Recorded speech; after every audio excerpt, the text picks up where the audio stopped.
Hello student, I am going to tell about the gross anatomy of spleen. So this is the spleen, see, this is the spleen. So the spleen is a hemolymph organ and belongs to reticuloendothelial system. It is highly vascular and dark purple in color, moving with respiration and not essential to life. Now situation. The spleen is situated in the upper left part of the abdomen between the fundus of the stomach and diaphragm. Lateral 2/3 of the spleen, it lies mainly in the left hypochondrium, and medial 1/3 of the spleen, it lies partly in the epigastrium. Then let us come to the anatomical position of the spleen. So, before going to the anatomical position of the spleen, we have to know some parts of the spleen. So, this is the diaphragmatic surface, which is convex and smooth, and this is the visceral surface. This is the lateral end. See, this is the lateral end, and this is the medial end. This is medial end, and this is the upper border, and this is the lower border.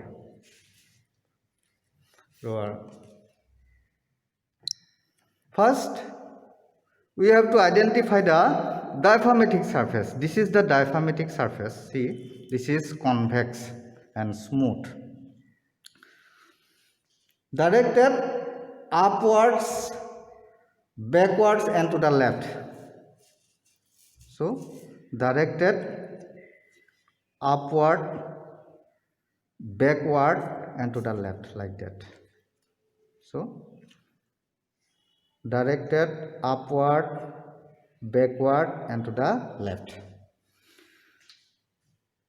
When we hold it anatomical position, we have this surface is attached to the left 3 fingers against index, middle and ring finger from above downwards. This is the index finger, this is the middle finger, this is the ring finger. Index finger indicates 9 rib, middle finger indicates 10 rib and ring finger indicates 11 rib on the left side. Then we have to identify the superior border. This is the superior border. Superior border, it presents 1 or 2 nodes close to the lateral end. This is the lateral end. Close to the lateral end, there is 1 or there are 2 nodes in the superior border close to the lateral end. So this is a nodes. And this superior border, it lies superiorly. Then let us come to the medial end. This is the medial end. See, this is the medial end. The medial end of the spleen, it is blunt, rounded and directed upwards, backwards and medially. So anatomical position like that. The diaphragmatic surface, it is directed backwards, upward and to the left, and the medial end, this is the medial end, it is directed backwards, upward and medially. So like that. This is the anatomical position. See, so these are the 3 ribs on which the spleen rests on.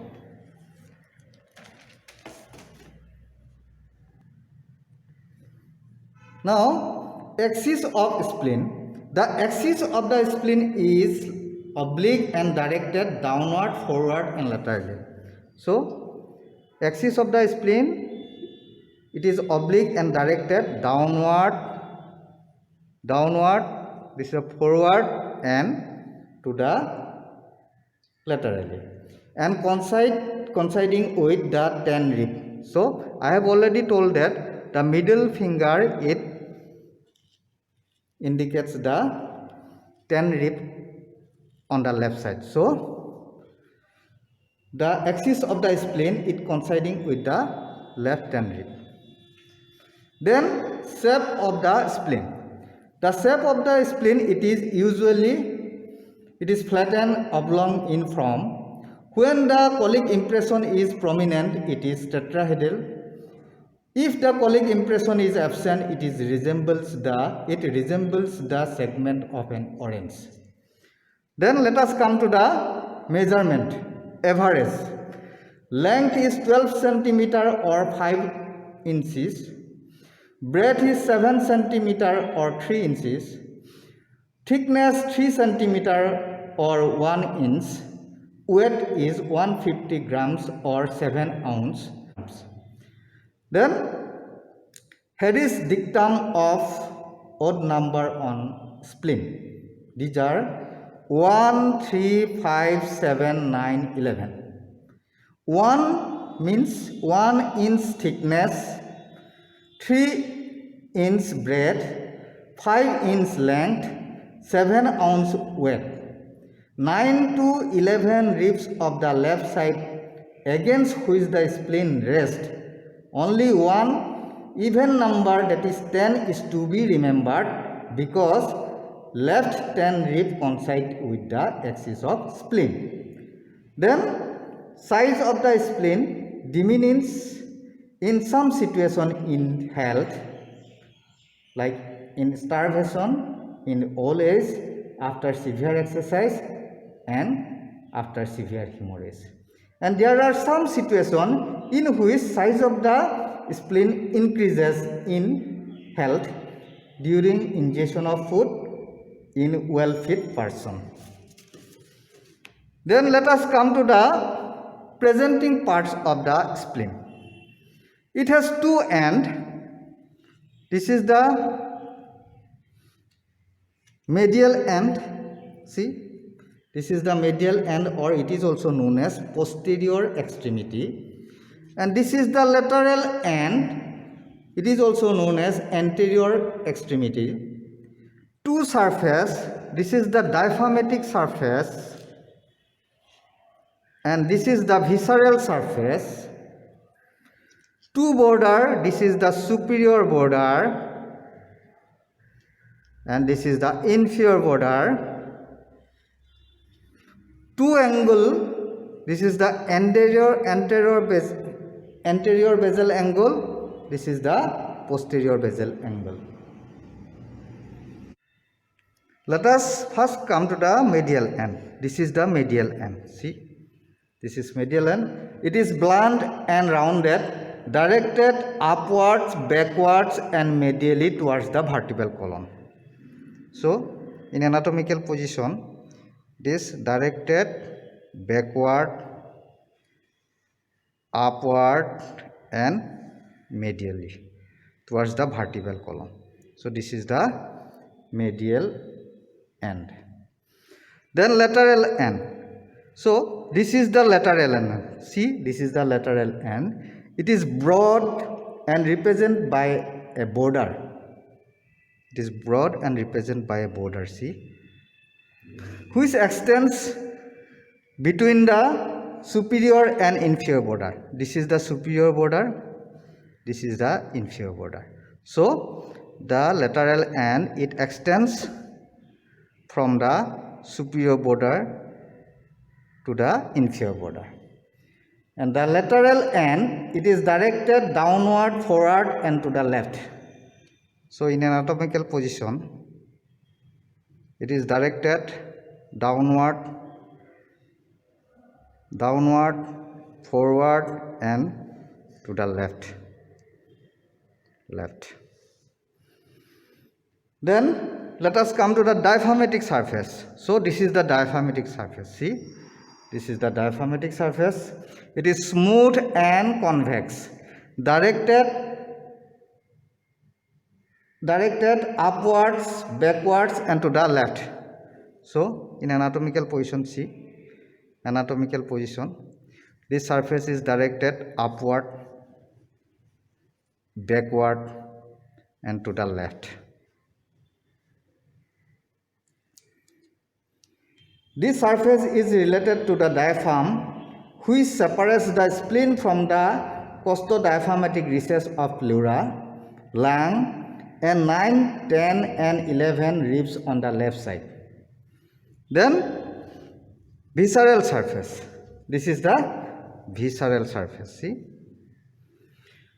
the visceral surface, it presents 4 impression: gastric impression, renal impression, colic impression, and pancreatic impression. Now let us first come to the gastric impression. Gastric impression, it is a shallow concave fossa in the upper and anterior part of the visceral surface. So in the anatomical position, this is the gastric impression. It is a shallow concave fossa in the upper and anterior part of the visceral surface. So this is the gastric impression. Relation: fundus of the stomach is separated by recess of Getter sac. Then hilum of the spleen is situated in the lower part of the gastric impression. In the anatomical position, this is the gastric impression. In the lower part of the gastric impression, this is the hilum of the spleen. This is hilum of the spleen. Hilum, it gives attachment to the gastrosplenic and rhinorenal ligament and transmit splenic vessels, nerves, and lymphatics. Then renal impression. So it is also a concave fossa situated below and behind the gastric impression. So this is the, I have already told, this is the gastric impression. In anatomical position, below and behind the gastric impression, this is the renal impression. See, this is the renal impression. Relation of this impression: upper and lateral part of the anterior surface of the left kidney and sometimes upper pool of the left suprarenal gland. Then let us come to the colic impression. It is situated in front of the lateral end of the end. So this is the lateral end. So colic impression is situated in front of the lateral end. So this is the colic impression. See, this is the colic impression. And it is related to the left colic flexure. Then let us come to the pancreatic impression. Pancreatic impression, it is a non-peritoneal area, lies between the colic impression and lateral end of the hilum. So this is the pancreatic impression. It is a non-peritoneal area. It lies between the colic impression, this is the colic impression, and this is the lateral end of the hilum. So this is the pancreatic impression. So pancreatic impression, it is situated in between the colic impression and lateral end of the hilum, and it is related to the tail of the pancreas, which appears between the 2 layers of rhinorenal ligament. Then let us come to the borders. This is the superior border. The superior, it is thin and presents 1 or 2 knots close to the lateral end. So it is thin, see, it is thin and close to the lateral end. This is the lateral end. Close to the lateral end, the superior border, it has 1 or 2 knots. There is 1 knot here. So this is the superior border. And it separates the gastric impression from the diaphragmatic surface. This is the diaphragmatic surface. The nodes present in the superior border, it indicates the spleen is lobulated in development. Then let us come to the inferior border. This is the inferior border. It separates the renal impression from the diaphragmatic surface, and it extends obliquely coinciding with the lower border of left 11th rib. Then anterior basal, then let us come to the angle of spleen. Number 1, anterior basal angle. This is the anterior basal angle. It is the junction between the superior border and lateral end. So this is the anterior basal angle. It is the most forward projecting part of the spleen. When spleen is enlarged and become palpable under the left costal margin, it is the anterior basal angle which is palpated. That is why anterior basal angle is called clinical angle of spleen. Then let us come to the posterior basal angle. This is the posterior basal angle. It is the junction between the inferior border and lateral end. So this is the posterior basal angle. Thank you.